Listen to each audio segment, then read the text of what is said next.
Olá, galera! Hoje eu falarei um pouco sobre JPA e Hibernate. Primeiramente, eu falarei um pouco sobre a JPA, que é a Java Persistence API.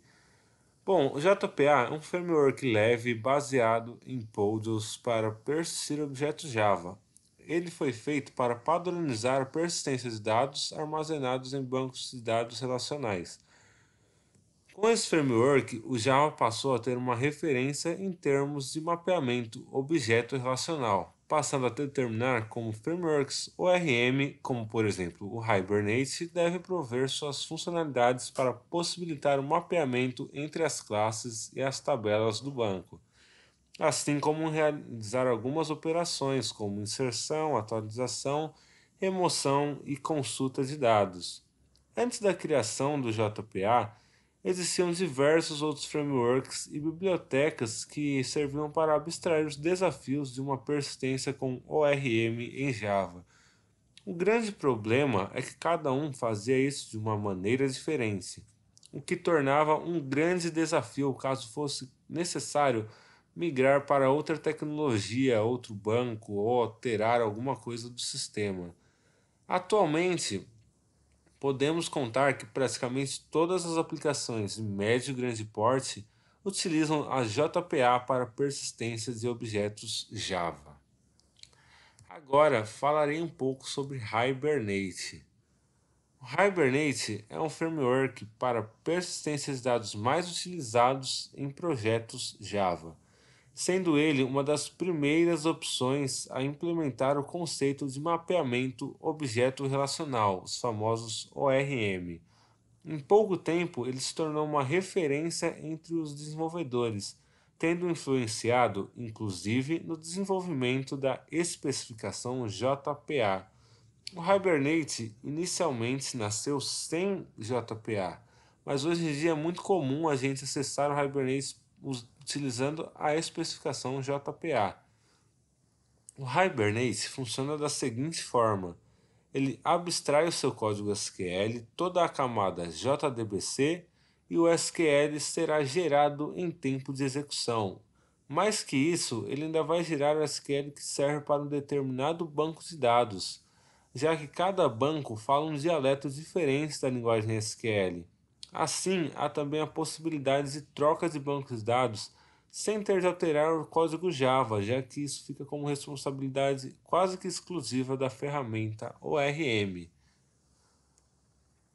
Eu vou falar também um pouco sobre as diferenças entre JPA e Hibernate, que é algo que muita gente confunde.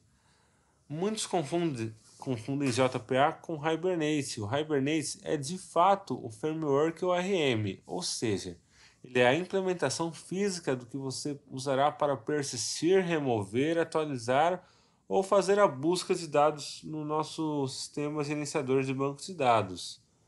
Por outro lado, o JPA é uma camada que descreve como uma interface comum para frameworks ORM irá realizar as suas transações. Você pode muito bem desenvolver todo o seu sistema sem JPA, apenas com Hibernate ou qualquer outra ferramenta ORM. Porém, você não pode fazer o contrário. O que seria o contrário? Desenvolver um sistema apenas com JPA, pois ele é apenas uma interface a ser utilizada por frameworks ORM. A ideia geral e também uma das vantagens que a gente tem é tornar o sistema o mais abstrato possível e passível de mudanças sem grandes impactos. Se você desenvolver todo o seu sistema utilizando o JPA com o framework Hibernate e amanhã decidir mudar para outro framework, então as mudanças serão mínimas. Ele depende pouco de uma parte só do sistema. E uma outra vantagem é que, como é a função de um framework, ele traz muita coisa pronta. Você escreve menos código e tem mais facilidade a determinadas funções, como inserção, busca, atualização e exclusão de dados do banco. Ele torna isso tudo mais fácil. A seguir, eu farei um pequeno projeto em Java utilizando a IDE Eclipse com JPA e Hibernate. O projeto será pequeno e eu vou explicar como cadastrar, como atualizar, excluir, fazer a remoção no pequeno sistema de cadastros de clientes. Agora eu vou abrir a minha IDE Eclipse e a seguir eu começarei a mostrar o projeto. Bom, galera, Eclipse aberto. Eu havia feito o programa de cadastro de cliente um pouco antes de começar o vídeo. Então eu vou explicar o que ele é e como funciona. Primeiramente, temos o arquivo persistence.xml, que ele tem as configurações do nosso banco. Se a gente for ver no código, ele tem a linguagem de SQL que a gente vai usar, que no caso é o MySQL, o driver, o local e o nome do nosso banco, senha para acesso, usuário para acesso. Coloquei também a classe que a gente vai persistir através do JPA e do Hibernate e algumas outras coisas assim. Aqui eu coloquei as configurações do Hibernate e esse arquivo acaba gerando para nós um objeto Entity Manager. Bom, eu vou mostrar para vocês a classe do cliente, que eu defini sendo uma entidade do banco, uma tabela com o nome cliente, tem lá no banco. A dotação é simples, é só isso. A gente tem só duas variáveis, o ID e o nome, que a gente vai usar para cadastro dos clientes, vai ser algo bem simples. A gente define esse ID como sendo a primary key através dessa notação e a variável nome definida como uma coluna através dessa anotação. Bom, ele tem os getters e os setters, algo que é bem básico, bem simples, e tem alguns imports aqui que a gente usa da persistência. Bom, a classe de cliente é basicamente o que a gente vai trabalhar em torno, em volta dela. Na nossa classe JPA, a gente tem o objeto Entity Manager, que eu falei que ele pega todo aquele arquivo de configuração para conectar o banco, para ligar com o banco os dados que a gente, as transações que a gente for fazer com os dados. Ele vai poder ter só uma instância do cliente JPA. Se a instância, a gente procura a instância, se for nula, a gente cria ela, senão a gente só retorna. Bom, aqui é o construtor. Aí a gente pega esse Entity Manager para trabalhar em cima dele.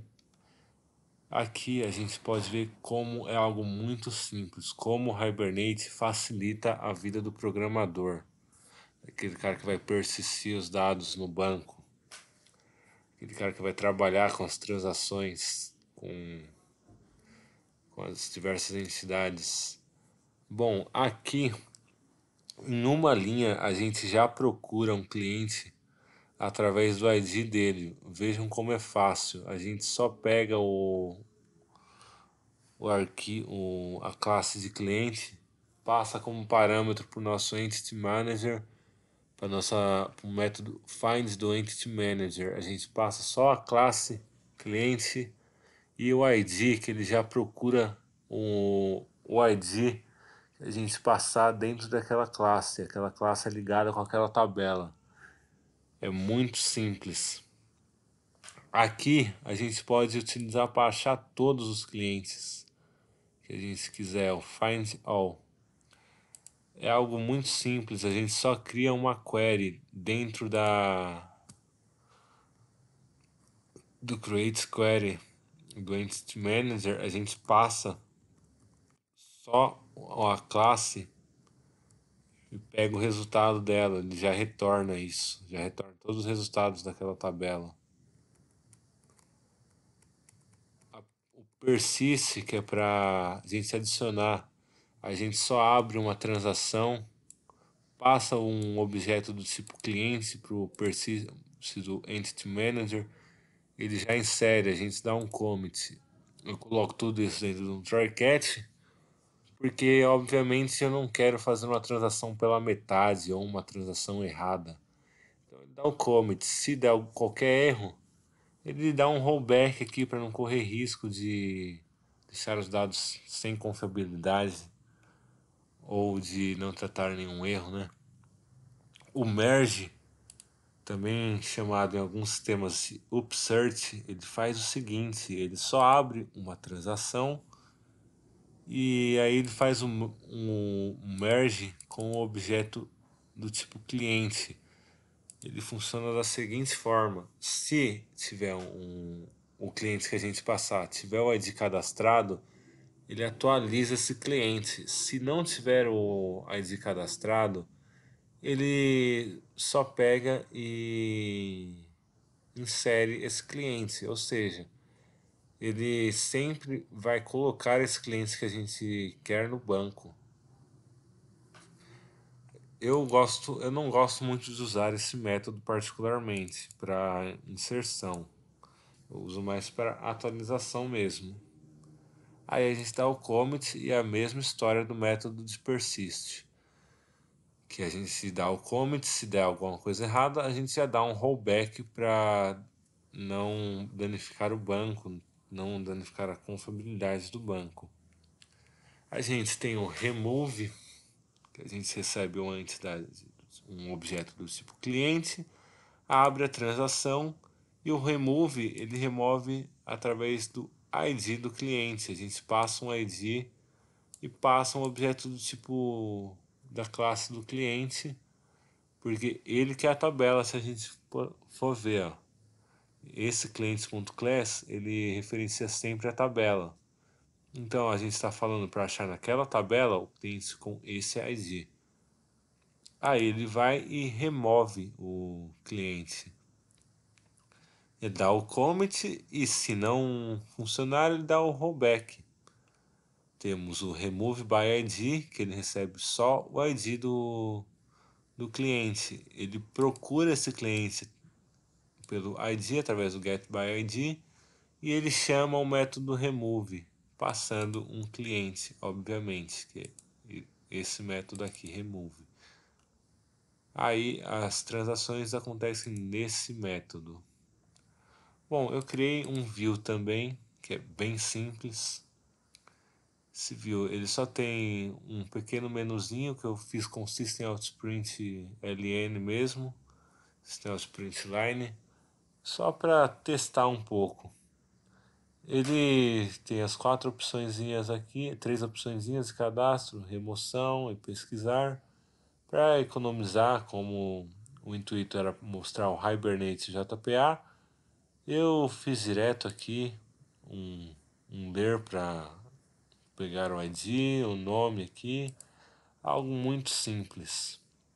E usei um merge para inserir ou atualizar o que você quiser. No 2 eu coloquei aqui o sistema sprint line e o cara pode remover. Ele pega o remove by ID e passa o ID digitado pelo usuário aqui. No 3 é bem simples, ele pega e solicita o ID a ser pesquisado e ele joga na classe get by ID do JPA-DAO. Ele exibe na tela, é muito simples. O Hibernate, se formos ver, funciona da seguinte forma quando uma transação é concluída com sucesso. Vou cadastrar só para mostrar. Bom, o cliente 1, nome T, um monte de T.